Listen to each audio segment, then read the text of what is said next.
วิตคนไทยบ้านนี่มาพอดีอุ้ยโอ้ยตกใจหมดพี่น้องลูกหลานว่าพอมาชมเด้ออย่าตกใจตื่นเนาะโอ้ตะกี้เลยคุณมีวัดหางเนาะวัดหางก็ยังมีพระนี่5 องค์เนาะยังเกียงใส่ยังน้องเลยผมใช้มีแนวดูแลรักษาอยู่น้องเลยนี่ต้นจำปาที่เก่าแก่ทุกคนเนาะ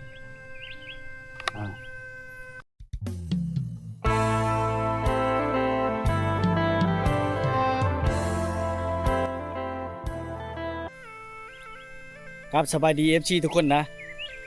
ยินดีต้อนรับเข้าสู่วิถีชีวิตคนไทยบ้านเช่นเก่าเช่นเคยเนาะวิดีโอนี้ก็สิพาพี่น้องมาติดตามรับชมเนาะหมู่บ้านหางที่มีวัดที่ยังเก่าแก่พี่น้องมีกำแพงเนาะวัดหางพี่น้องเป็นกาวาดเสียวนะเดี๋ยวติดตามชมกันไปอยู่ที่บ้านหางนัชเลาะนะทุกคนเนาะต่อจากคลิปที่แล้วนะแล้วก็มาติดตามชมกันไปเนาะที่บ้านนัชเลาะเนาะบ้านนัชเลาะเมืองวิลบุรีแข่งชนะเขตสปปลาวพี่น้องเดี๋ยวมาติดตามชมกันไปเนาะหมู่บ้านแห่งนี้ก็กลายเป็นบ้านหางได้10 กว่าปีแล้วนะ10 กว่าปีแล้วพี่น้องได้ยินมาว่าสาเหตุเขาเจ้าย้ายนี่เนาะย้ายย้อนว่าน้ำท่วมนะต้นตาลเนาะต้นม่วงต้นพร้าวทุกคนเนาะมาตามชมน้ำกันวัดแห่งนี้เนาะวัดที่เก่าแก่เลยก็มีความเจริญรุ่งเรืองพอสมควรนะบนทางนี้จะเกี่ยวลงไปใช้เชบายนะทุกคนใช้เชบายเขาแก้ให้ชายเนาะเพื่อให้ทางมันก็มีความเจริญรุ่งเรืองเนาะเขาท้องถิ่นเขาไปเชยพี่น้องหาพวกอื่นของย่านเนาะเป็นกำแพงเลยทุกคนวัดเนาะมันเป็นกำแพงที่ชั้นดีนะทุกคนนะเขาก็มาไถเกี่ยวเชียดกาใช่ไหมทุกคนเบื้องต้นพร้าวนี่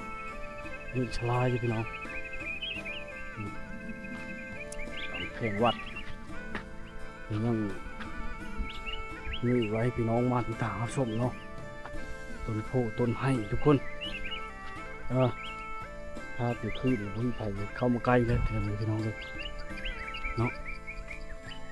ขออนุญาตเด้อน้อง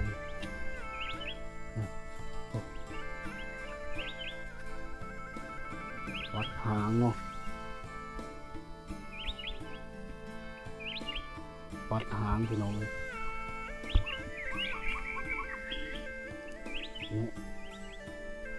นี่เลยที่สิ่งทุกคนองค์พญานาคเนาะเครื่องเก่าแก่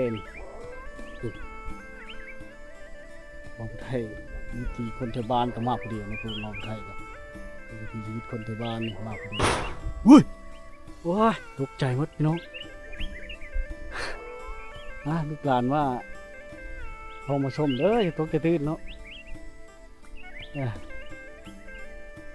พี่น้องเลยมาที่ตาชมกันไปนะกำแพงนี้ยังเป็นปุ่มสมัยตะกี้นะเขาเฮ็ดยังเป็นชั้นดีทุกคนเนาะที่ย้ายเอาไปมันบ่ได้เนาะรับสิ่งเนาะหรือว่า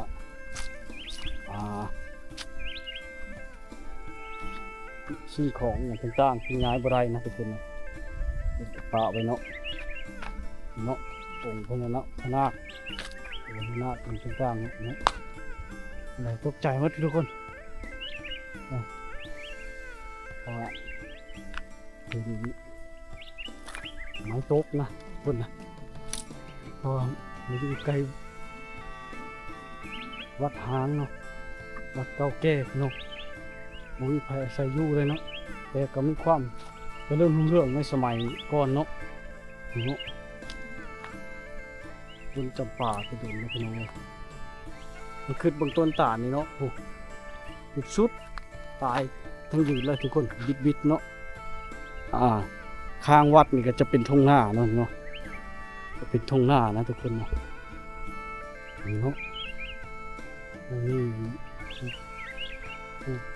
นั่งโซนี่เนาะพระก็มีเลยทุกคน โอ้พระตรงนี้เนาะทุกคนเนาะเดี๋ยวมาพอดีเอาวันนี้เลยบกล้าเข้าไปทุกคนพระพุทธรูปเนาะพุทธเจ้าทุกคนอย่างนี้ทุกคน3 องค์เนาะพระ3 องค์ทุกคนยังงงนี่เลยจุ๊บเลยบกล้าเข้าไปแล้วพี่น้องเลยวันนี้มาพอดีเนาะน้องพระนี่ก็จะเป็นบ้านอีกเนาะวัดตอนนี้กันเนาะวัดนี้ก็กว้างพอสมควรเลยทุกคนเดี๋ยวนี้ยังเหลือเพียงแต่กำแพงเนาะพระ3 องค์เหลือเพียงแต่กำแพงพระ3 องค์แล้วก็หัวแจกเนาะช่วงนี้มะม่วงกำลังรกทุกคนกำแพงก็ยาวง่ายเนาะนี่ใครกล้าเข้าไปแล้วพี่เพื่อนหัวมันก็อยู่เนาะพี่เนาะมันเยอะนะเนาะเยอะมะม่วงเลยคุณเนาะนั้นจะเขาเอิ้นนะเนาะพี่น้องเนาะจะเขาเอิ้นเนาะ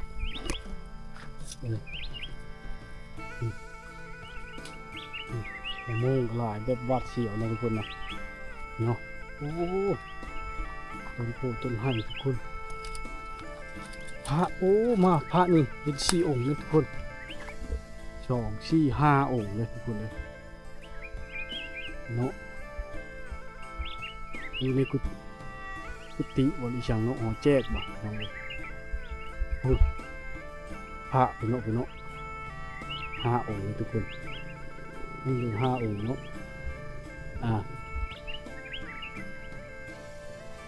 จริงชาติพี่เนาะ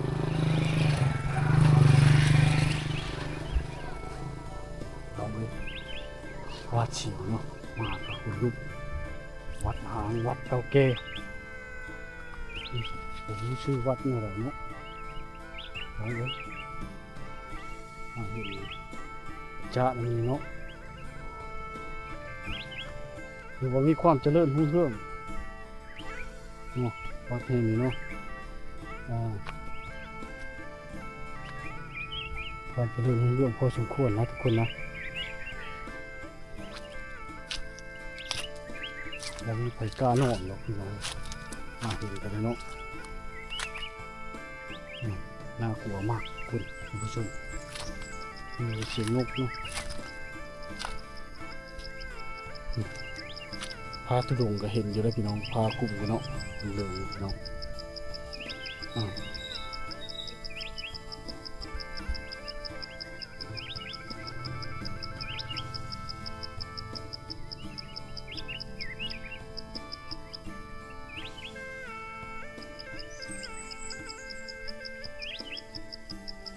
ใจยังถึงประเด็นทุกคนนะท่านจะมีพระ5 องค์เลยพระพุทธองค์5 องค์เนาะน้ำในก็ยังมีอยู่พี่น้องเลยน้ำเป็นกองเนาะบางคนก็ยังมากราบไหว้กราบบูชาอยู่พี่น้องแต่มันนี่มากพอเดียวเนาะเลยบอกกล้าเข้าไปในขอบเขตวัดเนาะอยู่แต่นอกนะพี่น้องกำแพงมีจะอ้อมวัดเลยนะทุกคนมีกระลงไปใช้เชบายเลยเนาะปิดกับตะพังเชบายเลยทุกคนเนาะไปยานน้องเอ้ยมาเห็นแล้วก็วาดเสียวเนาะทุกคนเนาะว้าวูบวัดทางกลางป่าต้นจำปาที่เก่าแก่ทุกคนเนาะลึกน้ำปั่นแล้วต้นจำปาเนี่ยเนาะบอกว่าจักเท่าไรปีแล้วพี่น้องเนาะจะปิดแก้นทุกคนเป็นปิดแก้นเลยเนาะต้นละมอนละมุดเนาะยังคงเหลือไว้พี่น้องได้มากที่ตาหักส้มเนาะ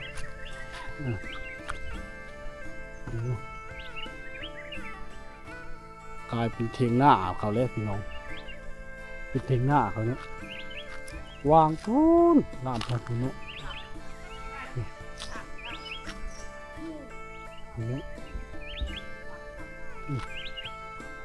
เป็นเพลงเทียงหน้าเขาตรงนี้เนาะ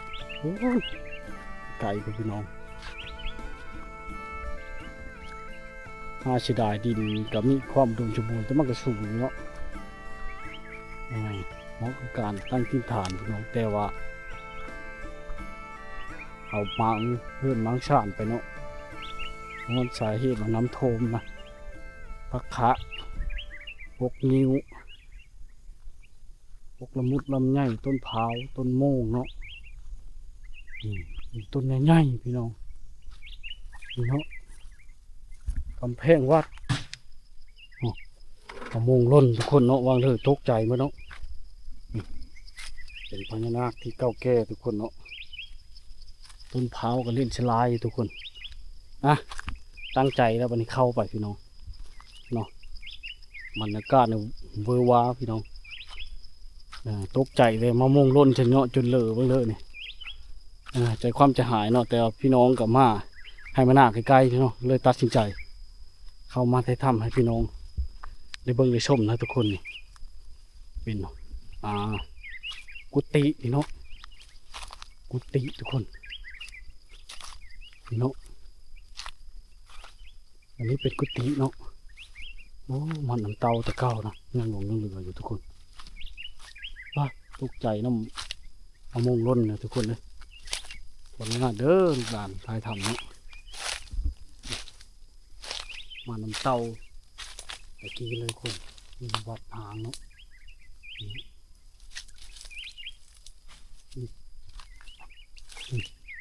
ไม้ก็เป็นเสาเก่าเนาะดินจะมีดินตะกี้บอกน้องเสาตะกี้เนาะยุคลำบันแล้วมีความเจริญรุ่งเรืองพอสมควรเนาะทุกคนเนาะนั่นเป็นสิ่งเนาะพระนี่ยังเก่งใส่ย่องนะทุกคนบางพี่น้องก็เข้ามากราบไหว้ขอพรกราบไหว้ขอพรกราบบูชาอยู่พี่น้องมันจะเก่งเรายังมีตุกนำต่างๆเนาะขออนุญาตเด้อพี่น้องวันนี้เจตนาสิเฮ็ดแล้วเนาะมาจะทำวิดีโอเด้อวัดทางก็ยังมีพระอยู่5 องค์เนาะยังเก่งใส่ยังย่องอยู่สงสัยมีแนวดูแลรักษาอยู่น้องเลยเนาะอยู่ในหัวแจกนี่เนาะหัวแจกนี่น้องมีกำแพงอ้อมย่างดีเนาะทุกคนเนาะนี่เป็นหัวแจกเนาะวางเจอได้ทุกคนต้นโพต้นไห่ใหญ่เนาะอันนั้นบ่ฮู้ว่ามันแม่นอีสังเนาะตัวนี้บ่ฮู้ว่าเป็นอีสังทุกคนนะ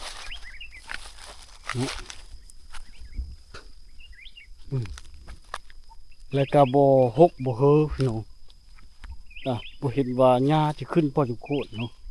ลักษณะมีแนวมาดูแลอยู่ไปพี่น้องเลยเนาะนี่เนาะ